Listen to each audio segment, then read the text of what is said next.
Di video ini kita akan membahas testing di Laravel.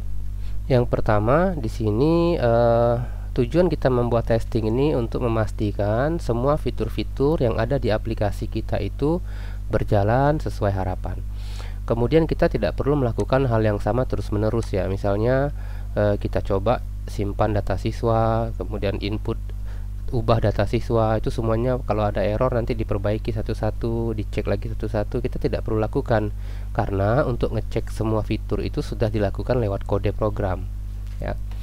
Nah, di sini ada beberapa testing. Yang pertama ada unit test dan fitur test ya. Nanti yang kita pakai dua ini ya. Nah, kemudian ada beberapa hal, ada dua hal ini yang penting dan harus paham. Yang pertama, pada saat kita membuka halaman, contohnya misalnya seperti ini, saya buka halaman, ini sebenarnya ada status code-nya. Status code-nya itu kalau halaman ini berhasil dibuka, maka status code-nya adalah 200 ya. Kita bisa lihat di inspect, kemudian di bagian network. Di sini kalau kita refresh, kita akan lihat di bagian register ini kan ada status nih. Nah, ini. Ya, jadi kalau dia berhasil maka statusnya 200. Kalau dia tidak ditemukan, maka statusnya adalah 404 ya. 404 ini berarti halaman itu gagal ditemukan. Nah, kemudian ada yang namanya assert. Assert itu ini yang untuk status code tadi itu terbagi jadi 4 ya. Ada 200 sampai 299. Tapi yang paling banyak kita pakai nanti 200 ya. Kalau diawali dengan 2 berarti requestnya berhasil ya. Kalau diawali dengan 3 berarti request itu di-redirect ke halaman lain. Ya, contohnya misalnya ketika saya akses di sini home, saya enter, maka saya di-redirect ke halaman login ya. Jadi kalau kita akses home nih statusnya 302 dia. Ya, bukan 200 tapi 302. Kenapa? Karena diarahkan ke halaman login. Kemudian ada statusnya 4xx ya. Kalau ini indikasinya itu terjadi kesalahan dari sisi klien. Misalnya kita tidak lengkap mengirim data. Contohnya misalnya pada saat login, pada saat pendaftaran misalnya di sini. Nah, bisa saja ada data yang belum kita isi ya, seperti itu. Ini saya contohkan seperti ini. Nah, ini biasanya errornya muncul 422, tapi kalau di sini dia bacanya 200 juga ya. Kan ada redirect ya. Oke, kemudian ada error 5xx, ini errornya terjadi di server, berarti ada kode yang bermasalah. Kemudian selain status code, ada juga yang namanya assert. Ya, assert ini hasil yang kita harapkan dari kodenya. Misalnya assert C, maksudnya adalah kita mengharapkan melihat tulisan daftar dari variabel respon. Kemudian assert status 200 ya. Ini kayaknya langsung kita praktekkan saja. Untuk membuat testing, di sini kita bisa menjalankan perintah php artisan make test, namanya register test. Namanya itu harus diakhiri dengan test ya. Jadi login test, user test dan seterusnya. Oke, saya enter, maka kita akan dibuatkan file namanya register test.php di folder feature, di folder testnya. Sekarang kita buka filenya, ini dia register test.php. Nah, di sini saya akan coba get ya, get halaman register. Oke. Kemudian assert statusnya yang saya harapkan adalah 200. Oke, kita coba simpan. Kemudian sekarang nama tesnya saya ganti jadi tes membuka halaman register misalnya. Seperti ini. Kemudian saya coba jalankan php artisan test. Jadi ada dua perintah nanti yang sering kita gunakan. Pertama make test untuk membuat file testnya, kemudian artisan test untuk menjalankan tesnya. Begitu saya enter, maka membuka halaman register itu berhasil. Muncul checklist di sini. Kalau URL-nya saya ganti, misalnya di sini saya ganti jadi pendaftaran. Oke. Kita coba jalankan lagi tesnya. Maka sekarang statusnya fail atau failed, di mana expected response, maksudnya ekspektasi kita itu responnya 200. Di sini kan kita assertnya kan 200 ya. Tapi ternyata yang diterima adalah 404. Berarti tesnya gagal nih Kenapa? Karena tidak ada URL / pendaftaran. Jadi di sini harusnya URL-nya adalah register.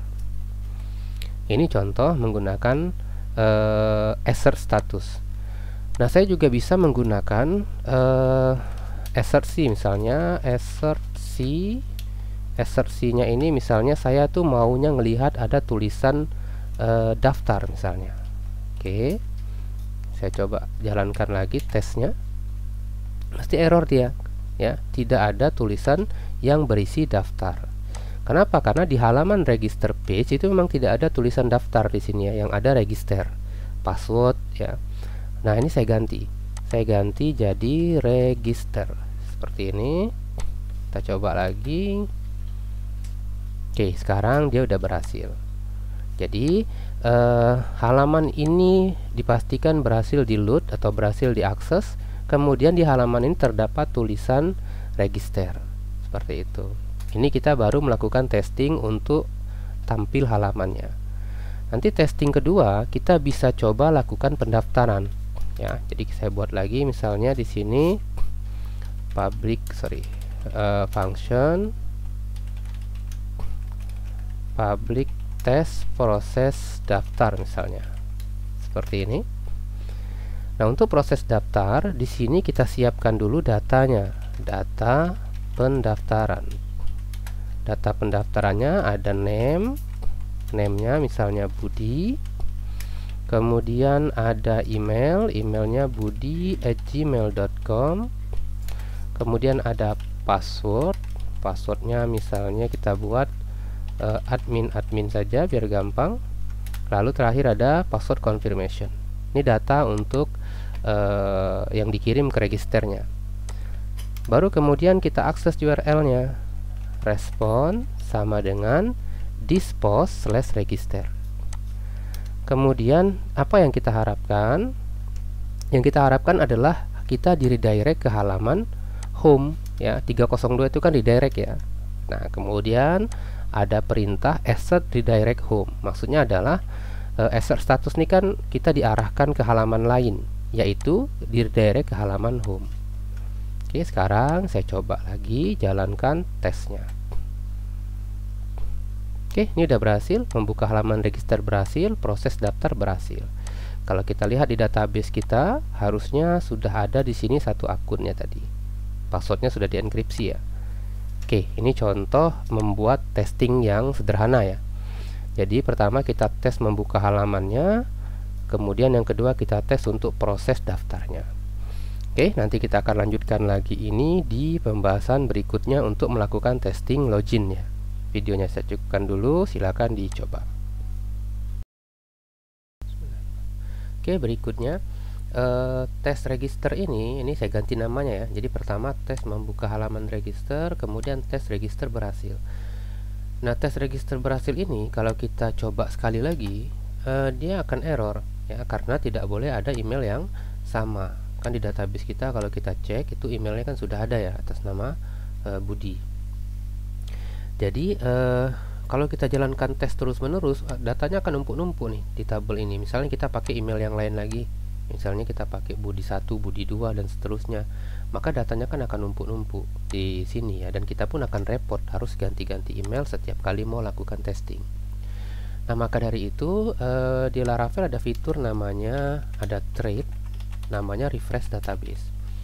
Refresh database ini kalau kita panggil di sini, maka sebelum tes dimulai dia akan menghapus semua data yang ada di tabel-tabel database-nya. Kemudian testing dilakukan, setelah testing selesai maka datanya akan dihapus lagi. Oke, sekarang saya coba. Harusnya tidak ada error. Oke, saya jalankan 2 kali juga harusnya tidak ada error. Dan kondisi database kita harusnya sekarang tidak ada isinya ya, kosong seperti ini. Nah, jadi ini menggunakan refresh database. Jadi tujuan refresh database itu supaya kode testing kita itu benar-benar dalam kondisi database-nya dalam keadaan fresh ya. Memang benar-benar database-nya, tabel-tabelnya itu kosong. Oke, kita akan lanjut lagi nanti di pembahasan berikutnya untuk membuat login ya. Kalau sekarang kan kita baru buat tesnya saja nih. Jadi nanti program kita itu, aplikasi kita itu nanti tesnya akan banyak sekali ya. Misalnya kayak gini nih. Nah, ini saya pernah buat misalnya fitur daftar tes, kemudian fitur login tes. Nanti di fitur login ini ada apa saja? Ada login page, ada berhasil login, ada gagal login. Kemudian ada register juga sama. Mulai dari halaman registernya berhasil ditampilkan, proses registernya berhasil, kemudian register gagal, email sudah digunakan. Nah, ini kalau kita mau tambahkan bisa saja ya, jadi kita buat registernya gagal karena email sudah digunakan. Kemudian untuk siswa tes nih, ini CRUD ya, jadi CRUD tuh bisa tampil data, validasi data wajib diisi, kemudian bisa menyimpan data, bisa menampilkan form edit, bisa update dan bisa hapus. Jadi ini contoh fitur testingnya yang ada di Laravel yang kita gunakan. Nanti kita akan buat seperti itu. Oke, akan kita lanjutkan lagi nanti di video berikutnya. Oke, kita lanjutkan lagi ya. Jadi di video ini kita akan bahas tentang flow atau alur dari TDD-nya. Jadi TDD ini merupakan test driven development, di mana setiap kali kita mau menambahkan fitur baru di aplikasi kita, maka yang kita lakukan pertama kali bukan buat kode fiturnya, tapi buat tesnya dulu ya. Kemudian baru kita lanjutkan dengan membuat kode fiturnya, lalu baru kita melakukan refactor dan kita melakukan tes lagi. Dan seperti itu terus ya. Jadi tiap kali ada tambahan fitur, buat tes dulu, baru buat kode untuk fiturnya. Nah, sekarang saya contohkan misalnya ada request fitur di mana kita ingin menambahkan kolom role di tabel user. Ya, jadi saya akan buat tesnya dulu. Di sini kita akan buat tes, namanya adalah PHP artisan make test, namanya adalah user role test. Oke, kita buka user role test seperti ini. Nah, kemudian di bagian tesnya kita bisa buat, boleh pakai bahasa Indonesia atau bebas ya bahasa Inggris, misalnya test role exist misalnya. Lalu untuk kodenya, nah di sini kita akan menggunakan perintah skema hash column ya. Hash column ini maksudnya adalah kita mau memastikan bahwa kolom role itu ada di tabel users ya. Assertnya adalah true. Jadi maksudnya perintah ini adalah kita mengharapkan true ketika skema ini ketika menjalankan perintah skema hash column. Jadi hash column tuh dia akan mengembalikan nilai true kalau kolom role-nya ada. Kalau kolom role-nya tidak ada, maka dia akan mengembalikan nilai false. Sementara yang kita harapkan di sini kan assertnya adalah true ya. Oke, ini saya langsung saja, berarti ini kita hapus. Berarti this as a true skema, ini dia. Kemudian hash column, nama tabel kita adalah user, kemudian nama kolom yang mau kita cek itu adalah role, seperti ini. Kemudian kita coba jalankan kode tesnya, PHP artisan test. Harusnya kan dia fail ya, harusnya dia fail karena memang belum ada kolom role ini ya, maka tesnya fail. Ini yang dimaksud dengan TDD tadi. Jadi buat kode tes, kemudian tes pertama itu pasti fail. Nah, kemudian kita akan buat fiturnya. Jadi saya buka artisan, PHP artisan make migration add role to users, min table sama dengan users. Oke, sekarang kita tambahkan kolomnya add role. Di sini kita coba tambahkan table string namanya role after password ya. Oke, after password. Kemudian di sini kita coba drop kolomnya. Oke, udah selesai. Saya coba migrate dulu. PHP artisan migrate supaya kolomnya ditambahkan di tabel user. Nah, berikutnya kita coba jalankan lagi tesnya ya. Kita jalankan lagi PHP artisan test. Nah, kalau kita lihat ini malah terjadi error di bagian register test ya. Kenapa? Karena kalau kita lihat errornya di sini, role doesn't have default value Nah, pada saat melakukan register, ya kan kita kan ada kode untuk testingnya ya, register testnya. Nah, di sini kan tidak ada role nih. Nah, jadi inilah keuntungan dari menggunakan DDD. Kita nambahin fitur role, ternyata fitur role ini akan berefek error pada register. Ya. Maka dari itu ini saya rollback dulu PHP artisan migrate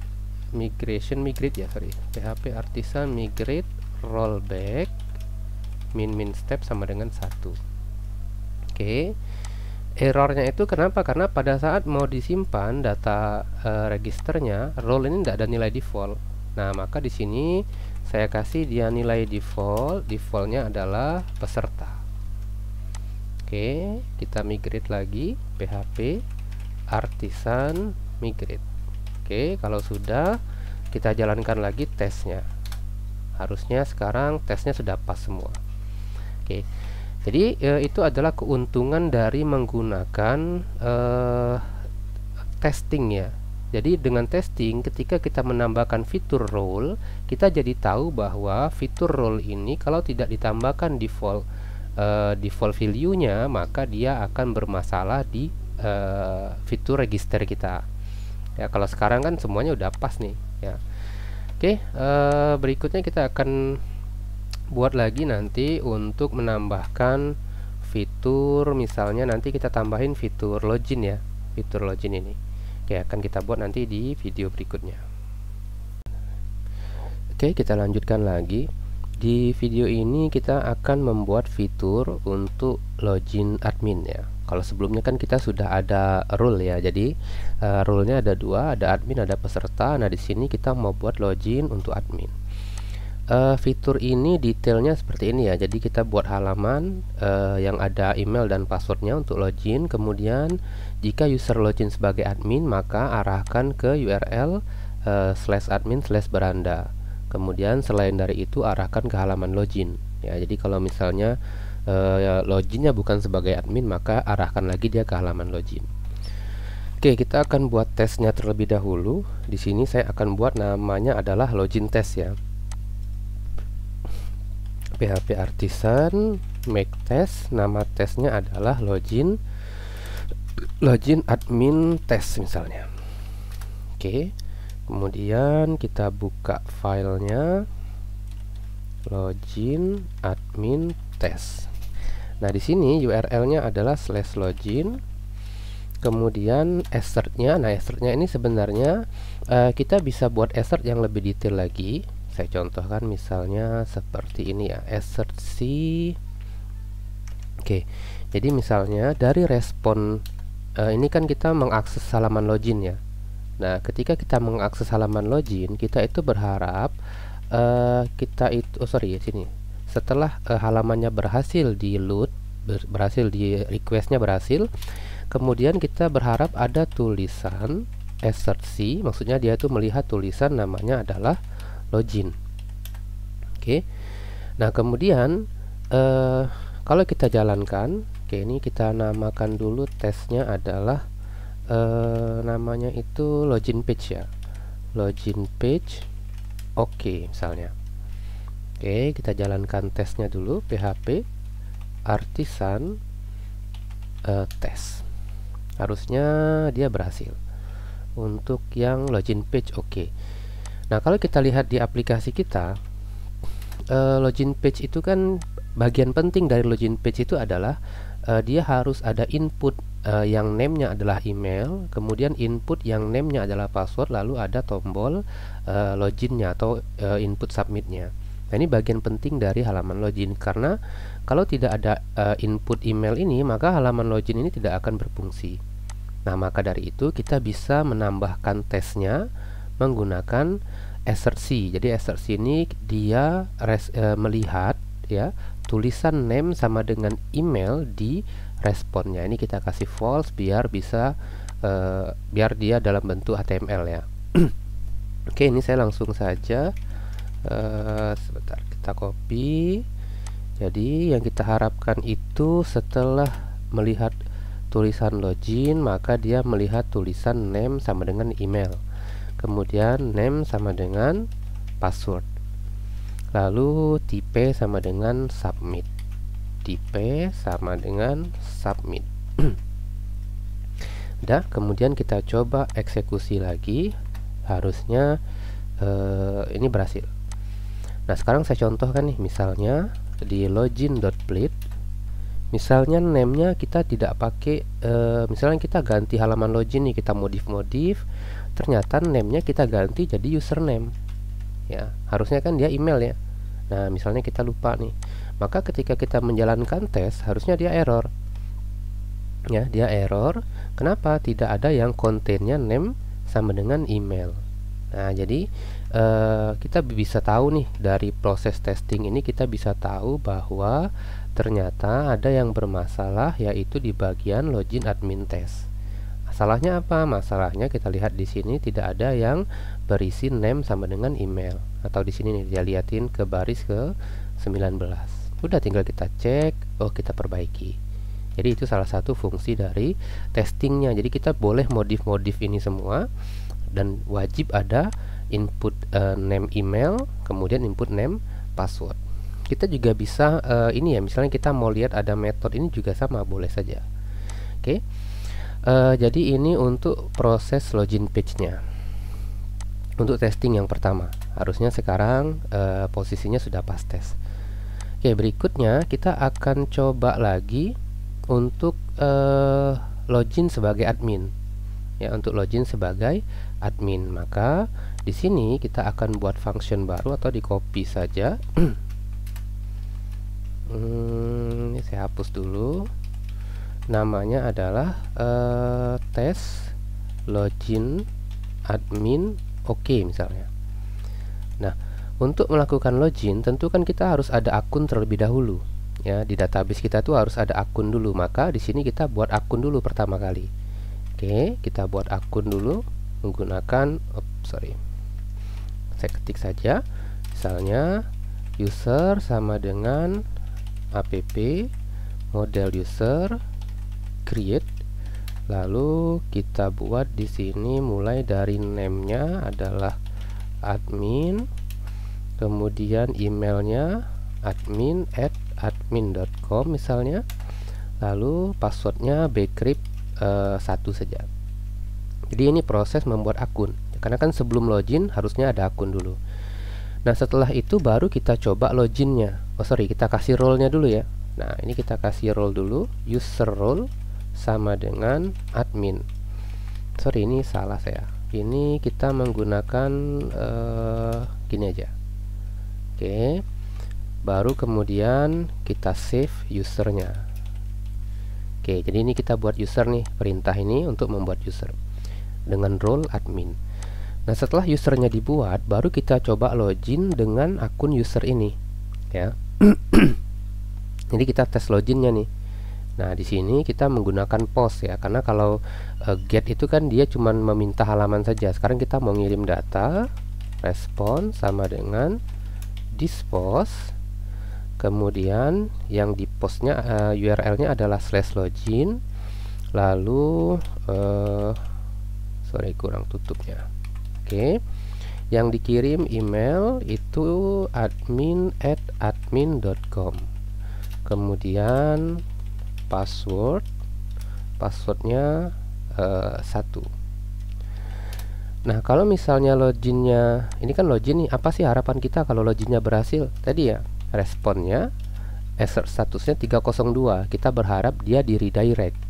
Nah, redirectnya itu ya, assert redirectnya itu ke halaman admin/beranda. Oke. Sekarang kita jalankan tesnya. Jadi ini buat akun dulu, kemudian akun itu kita coba login, kemudian harapan kita adalah dia di redirect, kemudian di redirect ke halaman ke URL /admin/beranda. Saya coba dulu tesnya. Nah, dia ada error ya. Errornya adalah yang kita harapkan itu dia di redirect ke admin/beranda, expect ya. Nah, yang terjadi adalah dia di redirect ke home ya. Ternyata dia di redirect ke halaman home, karena memang kan belum kita buat fitur untuk redirectnya. Oke, sekarang kita akan buka login controller. Oke. Di login controller kita bisa melakukan override. Untuk metode itu kita buat kode fiturnya ya. Nah, ini dia nih, authenticate ya namanya. Nama metodenya adalah authenticate. Ini saya copy saja. Oke. Sorry. Ini karena copy paste dari apa ya? Dari PowerPoint ya. Oke. Nah, sekarang jadi kita buat kode fiturnya nih. Jika authenticated ini adalah metode yang dieksekusi ketika login berhasil ya.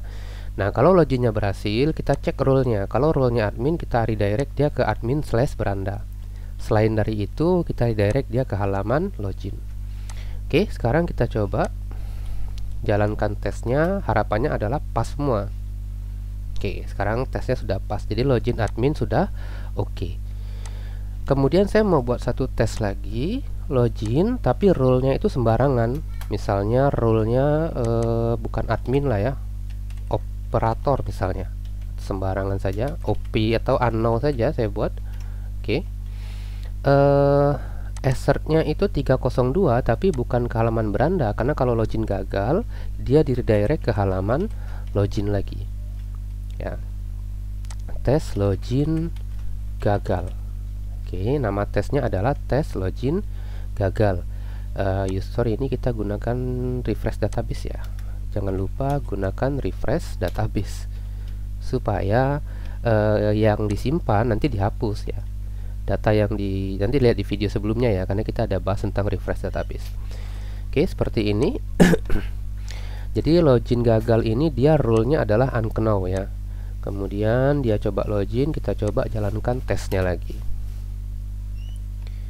Oke, sekarang login gagalnya sudah oke, login adminnya sudah oke, login page-nya juga sudah oke. Jadi ini sudah berhasil. Nah, ini kita menggunakan fitur testing untuk melakukan login. Kita belum banyak mengetikkan kode karena kode login sendiri sudah dibuat oleh Laravel UI ya. Kita cuma menggunakan metode authenticated saja, di mana metode ini akan dieksekusi kalau usernya berhasil login. Kalau usernya gagal login, maka kode yang ada di dalam metode ini tidak akan dieksekusi, seperti itu.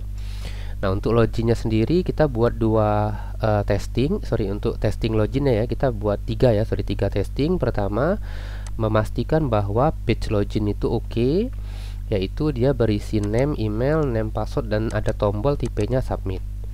Kemudian kita akan tes proses login admin ya. Kalau nama functionnya ini bebas sebenarnya ya, tapi harus diawali dengan tes. Kemudian tes proses login gagal ya, proses login tanpa role gagal misalnya. Jadi semakin spesifik ya semakin bagus. Oke, nanti ada beberapa kode yang mungkin bisa kita perbaiki, tapi untuk sekarang kita pakai kode yang seperti ini dulu. Jalankan tes, pastikan semua tesnya berhasil. Oke, silakan diikuti. Kita akan bahas lagi nanti untuk menguji coba halaman adminnya atau membuat fitur beranda admin. Silakan dicoba. Kita akan lanjut lagi di video berikutnya.